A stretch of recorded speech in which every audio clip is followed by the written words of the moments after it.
আসসালামু আলাইকুম। দেশ ও বিদেশের সকল প্রবাসী ভাইদের বোনদের বাংলাদেশের সবাইকে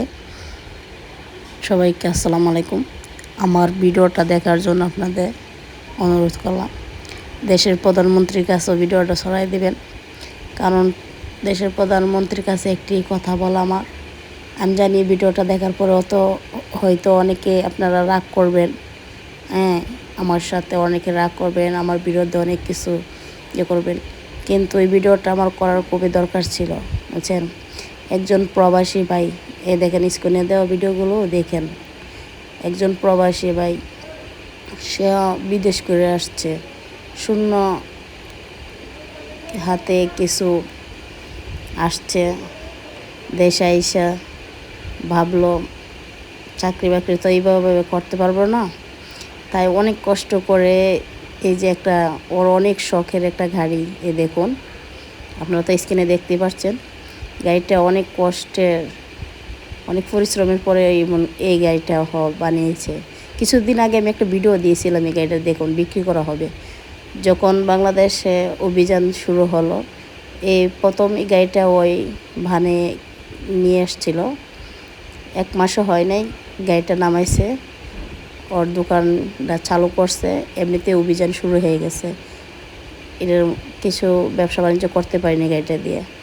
অভিযান যখন শুরু হয়েছে, যখন প্রথম অভিযান দিল, তখন থেকে ওই গাড়িটা বন্ধ করে দিয়েছে।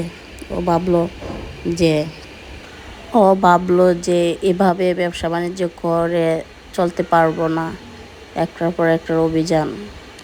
গাড়িটা বানানোর পরে ভালো করে চালাতে পারলাম না, তাই ভাবলো যে বিক্রি করে দিয়ে অন্য কিছু করি।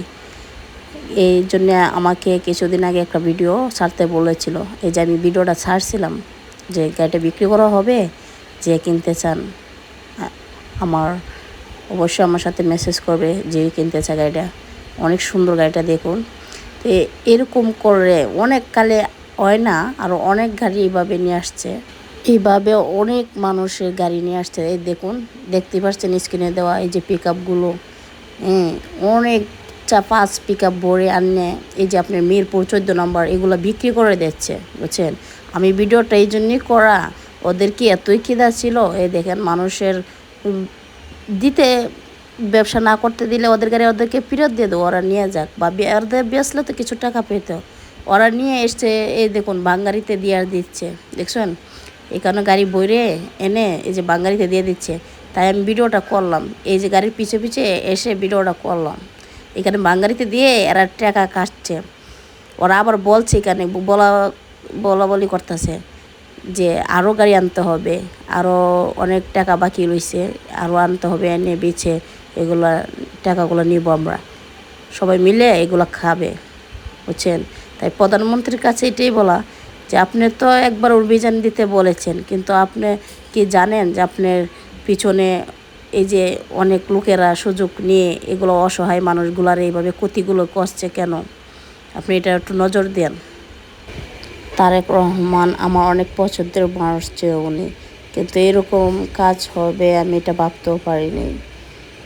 দেখুন গাড়িটা কি সুন্দর, গাড়িটা খুব যত্ন করে, মনে হয় যে ও নিজের সন্তানের মতন এটা মানুষ করে বানিয়েছে নিজের। অনেক সুন্দর গাড়িটা, বুঝছেন। গাড়িটা নতুন, গাড়িটা এই অবস্থা করলো বেচারি। খালি ওর না, অনেক মানুষও ক্ষতি করছে, কিন্তু ওনার গাড়িটা নতুন ছিল। অনেক বলতেছে আমাকে যে ওর আউসের গাড়ি, এটা অনেক পরিশ্রমের গাড়ি ছিল, আমার অনেক কষ্টের গাড়ি, এরকম হবে, কাজটা ঠিক হয় নাই।